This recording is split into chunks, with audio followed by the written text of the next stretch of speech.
Road. Hello, welcome back to the Devon and Cornwall Record Society podcast.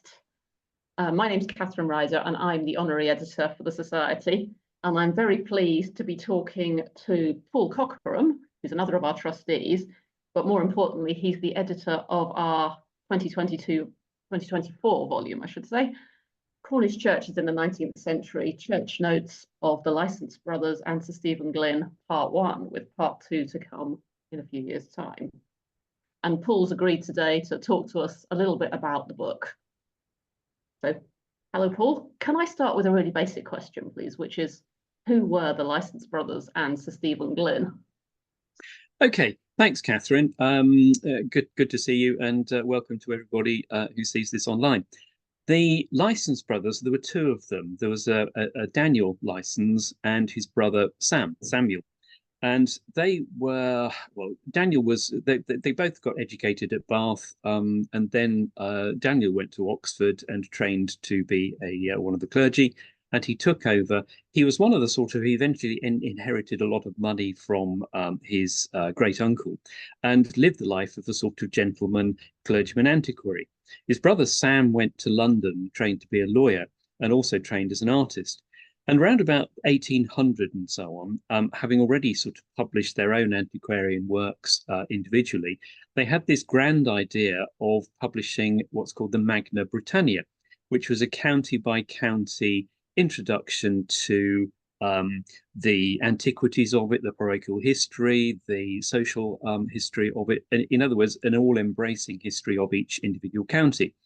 And Cornwall was obviously down on the list fairly early on.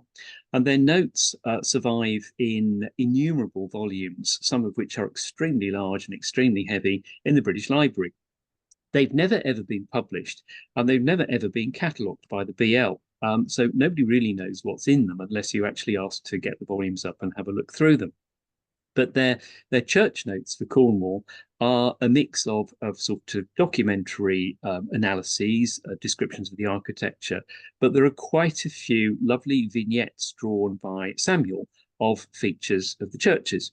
So I thought it was, you know, these notes that were made at the start of the 19th century, sort of 1805, 1807, 1811, that kind of thing, they go very nicely with the notes of Sir Stephen Glynne. Now, he was a different kettle of fish altogether, because basically he was the 9th baronet. His dad died early on. He went through Eton and Oxford, and then although he was MP, he wasn't really sort of interested in speaking in the House. And although he was an MP for about 10 years, he didn't speak in the House at all. And he had a very nice income of about £9,000–10,000 a year, and his main aim and his main interest was just going around the UK and Ireland, Wales, everywhere, and the continent, recording churches. And he just did this for his own personal entertainment and amusement. So he visited Cornwall on a number of occasions, and his notes, in contrast to the Lysons, they're really quite detailed descriptions of the architecture. And so when you put those together, he visited Cornwall in the 1840s, 1850s, that kind of thing. If you put those together with the Lysons, you've got a nice sort of mix of two sets of antiquaries going around the county in the first half of the 19th century. And before, if you like, a lot of the churches were restored, or in some cases more or less completely rebuilt in the later half of the 19th century. So that's basically what this first volume contains, churches A to L. And then, as Catherine said, volume M to Z will appear, all being well, in 2026. I should say as well, there's also a lot of other work you've done, isn't there, to do with working out Glynne's working methods, the Lysons working methods. So there's a kind of quite a substantial introduction that talks more about these people and how they work, as well as the text itself. Absolutely.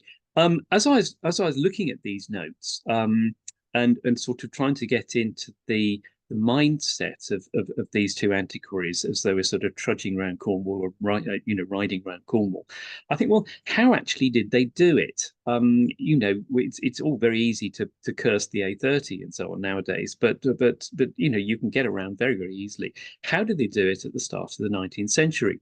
And in the Lysons, there are 6 huge volumes of correspondence of the Lysons brothers simply to do with Cornwall, all of about sort of 300-400 folios and so on, a series of letters. And several of these actually deal with how they went round the county and recorded churches and so on. Glynne also left some travel diaries saying he disappeared off to various places and so on, and he trekked around. He made a notable tour once in North Cornwall, I think the end of January, when he faced fog, mist, rain, and a bitterly cold wind as he trekked 21 miles on the north coast of Cornwall. And obviously, you know, at the end of January, start of February, the days would be short. So, you know, he would take notes in a little sort of notebook, which he then wrote up in formal, what I can only call them as sort of exercise books nowadays, that he just kept at his country seat, which is Hawarden Castle up in Flintshire, in North Wales. So I was really looking at how they actually managed to get around the county. And while the Lysons sort of, they had a raison d'etre, they were working towards a publishing schedule. They had a sort of timeline to work to, and so they came into the county and did as many churches as they could in one trip. Whereas Glynne seemed to sort of potter off to Cornwall. You know, he sailed from Bristol to St Ives on a steamship, and then he went from Southampton to Falmouth on a steamship. Stayed in Cornwall for about a week. Saw half a dozen churches and then disappeared again.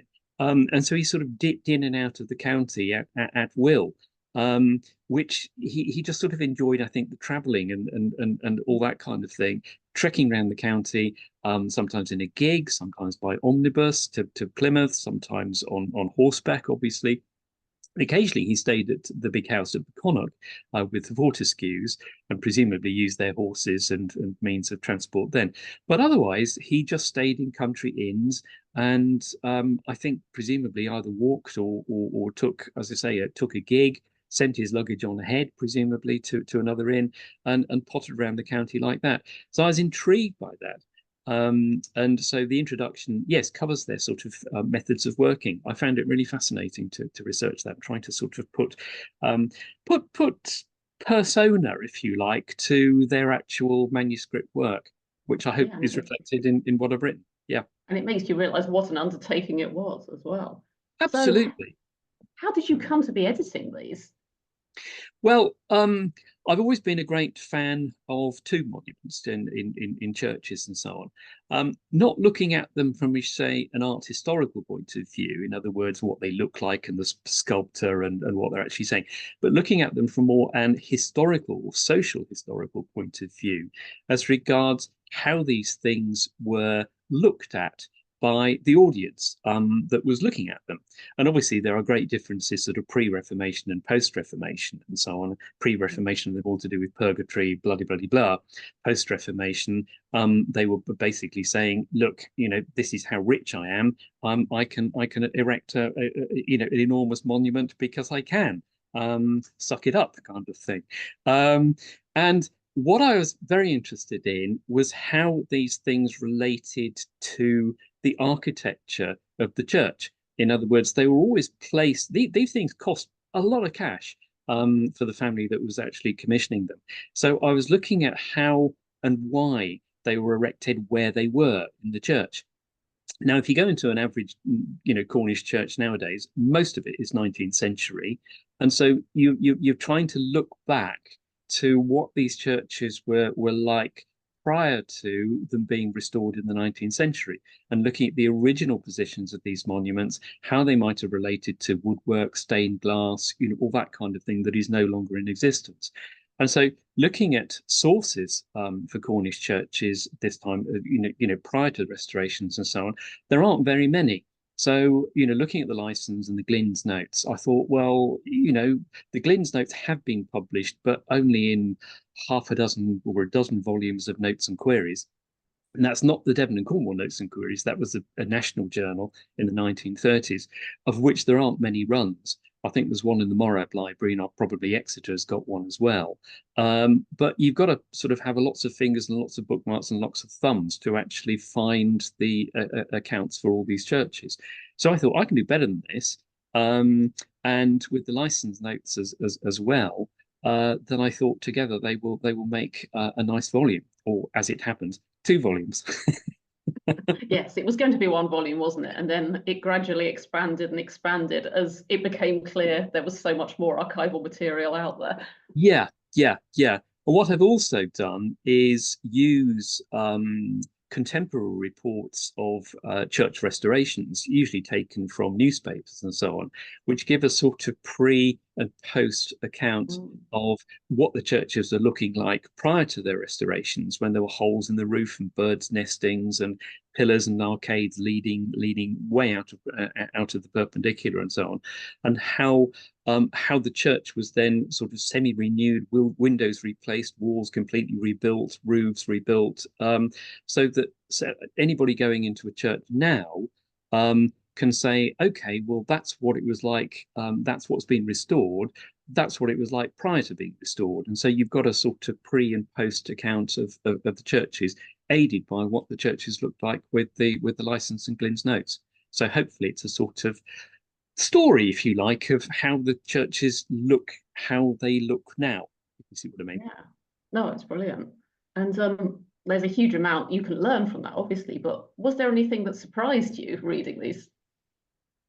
I think basically how badly preserved the churches were before they were restored.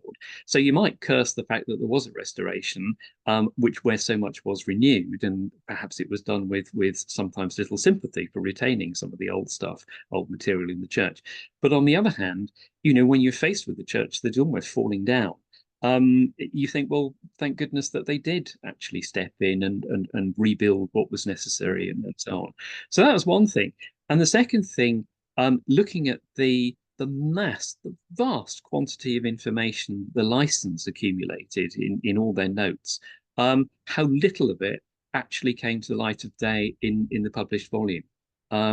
So 5, 6 volumes of letters, enormous quantities of manuscript notes, and how Daniel Lysons, who obviously didn't have too much to do in his parish and his lovely manor house of Hempstead in Gloucester, he had obviously the sort of brain that could sift vast quantities of information, vast quantities of data, and put them into a form that their publishers would appreciate for the printed book, as it were. So there must probably be 95% of the notes were not published. So until now. Yeah, well,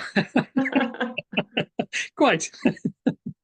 Yes. So yeah, I think it was just the sheer mass of material, and I thought, goodness, this guy must have had a really superb brain to have sifted through all this lot to produce what he actually produced. Unfortunately, Samuel, who was the artist, he suffered from heart failure. And I think the pressure of sort of working to produce this sort of steamroller of publications, going from Bedfordshire, Berkshire, Buckinghamshire, Cambridgeshire, Cheshire, Cornwall, Cumberland, Derbyshire, Devon, the size of the volumes got bigger and bigger and bigger. And unfortunately, he died whilst the work was in progress. And so when it came to Devon, Daniel was left by himself to produce this, which he did in 2 enormous volumes in 1822, and then they drew the line at that. Daniel just couldn't cope by himself anymore. So yeah, Samuel was sort of killed in action, if you like, by producing this sort of behemoth of a work. But yeah, it's a glorious publication. And well worthwhile any sort of historian deviling in it to find out what was what. Yeah, thank you. And last question then, so following on from that, if you do want to delve into it, how do you buy the book? Well, the best way, obviously, is to subscribe to the Devon and Cornwall Record Society, which has a website. If you Google Devon and Cornwall Record Society, it'll take you to there. There is also the Facebook site as well. Both give details of how to enroll to the society, and if you enroll in the current year, you will get this volume as part of your subscription. You can go online to the publishers, Boydell and Brewer, And if you search for Cornish churches or my surname or Devon and Cornwall Record Society, you will come up with a list of publications that they produce. So Boydell's essentially produce the book, physically publish it for the society. So it's available from both those sources. But I think it's slightly more expensive to buy it from Boydell. So just join the society. Do it. Yeah, and support our work. And support our Future work. volumes. We have a number of other Cornish volumes coming up, hopefully, including the second half of this. If you're listening to this podcast slightly later and you've missed the cutoff for joining for this year, then it will be available through Boydell and Brewer.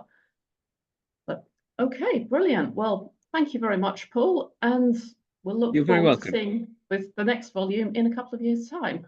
Absolutely. With your help, Catherine. Let's not underestimate that. Well, it's always good fun to edit these. Good stuff. Great stuff. Thank you. Thank you.